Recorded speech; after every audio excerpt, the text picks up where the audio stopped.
It's going to be cold and it's going to be, yes, a little bit painful, but that's how you know it's working, okay? No pain, no gain. Hey guys, welcome back to my channel. My name's Carla and I am a stage 3 triple negative breast cancer survivor. And today I'm going to talk about a more practical side of treatment, and that is using cold glove therapy during particular types of chemo to try and prevent permanent neuropathy. For me, before I started, I didn't really know what it was like, what I would need, if it would work, all these questions that I'm sure you've got swimming around your head right now. So today I'm going to share with you my experience using cold gloves, what I wish I knew beforehand, what they were like, and the question that everybody wants to know, did they actually work? Why did I use cold gloves for chemotherapy? So when I started my chemotherapy, I was told that I was going to be having a treatment drug called paclitaxel, and that is a form of taxane drug. And these particular chemotherapies are known as a side effect to cause neuropathy. So that is quite a serious long-term side effect, and it's something that I was absolutely terrified about getting. And I thought if I could do something to try and help either completely prevent it or minimize the damage, I was willing to give it a go. I decided to use cold therapy over some other therapies that there is, such as compression therapy. They're all very new and there's still a lot of research going into whether they work or not. But for me, that's what my particular oncology center recommended. So neuropathy essentially means where you can develop nerve damage, and we're talking, like I said, specifically in the hands and the feet, and that can feel like things such as pins and needles, tingling from, I guess, more minor cases, all the way through to complete numbness, loss of feeling, pain, and it can be really debilitating. What are cold gloves? So cold gloves are essentially how they sound. They're specifically designed gloves that you put ice bricks into and put your hands and feet into to keep them really, really cold. Putting them on, it's relatively simple. You put the cold pack hand shape into the hand glove and the feet packs into the feet glove. The hands, pretty simple. There's 2 packs, one for the top and one for the bottom. And then for the feet, it's a little bit different. You've got one for the top of the foot, one for the bottom, and sort of like a smaller one for the heel. On the inside, where you put your hand, there's like a nice sort of soft, smoother texture. So it's a little bit more comfortable. And then obviously the cold seeps through onto your hand and your feet. There's a bit of a barrier there because we don't want to actually cause frostbite. That can be really, really painful. So there's a lot of different brands that you can get online through places such as Amazon or eBay, depending where you are. I'm not too sure. Maybe your cancer center actually provides them. Mine didn't, so I had to order them myself. The brand that I got is a V-Cozy, but they're all essentially the same. They look very similar.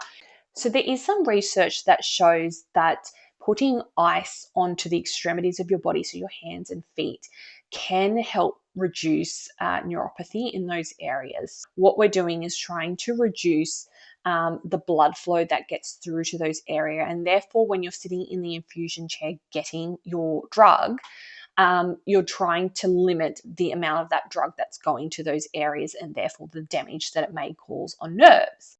What did I do on treatment day? When I knew that the treatment was about to start, so maybe 10 to 15 minutes beforehand, I would get them out ready to go. And by I mean my husband most of the time, or whatever support person I had there with me, because they are a little bit fiddly trying to get them, into the right pouches, and then trying to put them on yourself can actually be quite difficult. I wanted to just demonstrate how they look when they're on and the practicalities of actually doing anything while you've got them on, because it's virtually impossible. If I was to be sitting there reading a magazine, there is no way I cannot turn this page. So that's, no good. If you want to have a drink or a snack, which I actually like to do during my treatment, again, like impossible. There is no way I'd be able to grab this glass of water. Maybe if I try it with 2 hands. Yeah, success. But it's just not practical. So I guess it's just thinking about those practical things. And this is why I say it's important to have a support person. Maybe having like a drink bottle with a straw and you can have it next to you so you can just like sip. Probably won't be able to read anything. So maybe you could just have some music on, like put your earphones in and just listen to some music. But then again, you can't like change the volume or, you know, change the song or whatever. So I don't know, you could just listen to a podcast maybe. But yeah, like you just can't do anything. Like I have an itch on my face and I can't even scratch it right now, which is really annoying. So keep that in mind. For about an hour or so, you're going to be able to do nothing. How do you keep them cold? This was one of the biggest challenges for me because if they're not cold, they're not going to be doing their job. And for me, I actually had majority of my chemotherapy through spring and summer. So it was even more of a challenge. My particular treatment for the paclitaxel was an hour in total, but I had them on about 15 minutes before the infusion started and 15 minutes after. You're looking at about an hour and a half in total. And let me tell you, the ice bricks that they give you, they will definitely not last that long. I just had the one set, but then I also got some like just cheap ice packs from, I don't know, Kmart or like Woolworths, wherever they sell them these days. And the ones I used are just like this.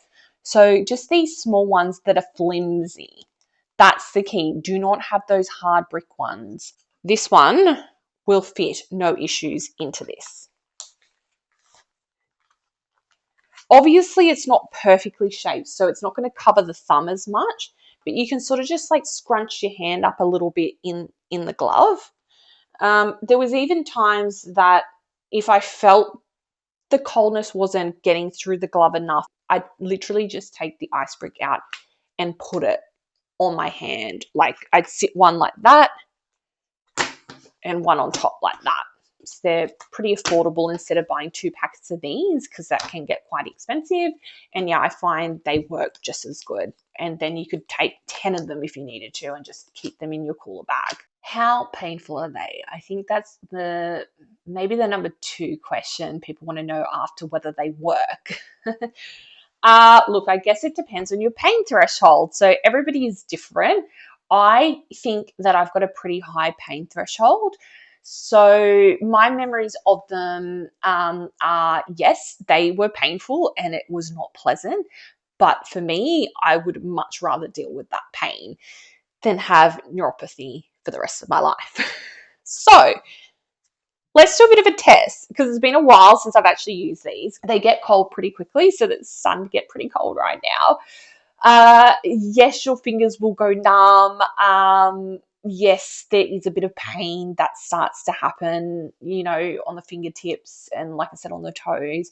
But what I find is sort of like wiggling your fingers a little bit, wiggling your toes, just to get a little bit of movement there. So still keep them on the, you know, as much as you can on the ice. But just like if it gets to the point where it's so painful and you feel like you just need to take them off, have a little bit of movement going.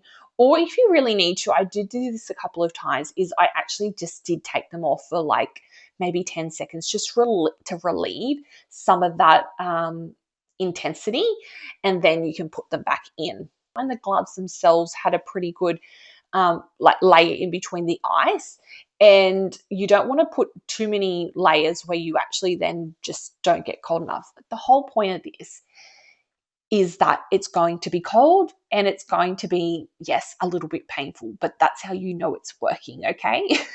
No pain, no gain. Just use your own common sense, your own judgment. If it's at the point that it is unbearable, like take a break. You don't have to push through extreme pain. Did they actually work? This is the number 1 question everyone wants to know. And look, I can say for me, yes, it did work. It worked in the sense of I do not have any neuropathy. During the actual 3 months of receiving paclitaxel, I did get a little bit of, I think maybe neuropathy. I got a little bit of pins and needles sometimes after the few days after treatment, I would get like trembling hands. It was actually quite strange. And again, I don't know if that's a nerve thing, and you would see it. I'll insert a video here of my hands trembling. And this usually happened, within sort of the 48 hours after the infusion. I had no issue in terms of like my nails being brittle or weak or snapping. And again, I don't know if that was because I used the cold gloves. I actually wonder now if it is. I had this really strange thing that my nails were actually so good and grew like crazy and were so strong during treatment. You can see like my hands, no issues at all. I'm not going to show you my feet. Well, here they are, but I've got hospital socks on right now. Why? I don't know. They're actually really good things. Do you get given those hospital socks when you go in for like a surgery? For example, when I went and got my port in, they gave me these like really comfy socks with the non-stick on the bottom so you don't slip over. They're so good. Is anybody weird like me and like doesn't throw them out and takes them home? But yeah, I'm really pleased that I don't have any long-term damage. So I feel like they work for me. Again, I guess it's really hard from a scientific perspective to actually prove whether they do. But yeah, my personal experience, it may not work for others, but for me, it definitely did work. I wondered if I didn't do it, how bad and how long-term the damage could have been. So if you're about to start chemotherapy soon, I hope that you feel a little bit less overwhelmed and a little bit more prepared after watching this video. I've been in your shoes, I know how it feels. And if you're wondering if the cold gloves actually work, in my experience, they absolutely do. And I would do it again, no questions asked, if it prevents permanent long-term nerve damage. Thanks so much for watching, guys, and I will see you in the next video. Bye.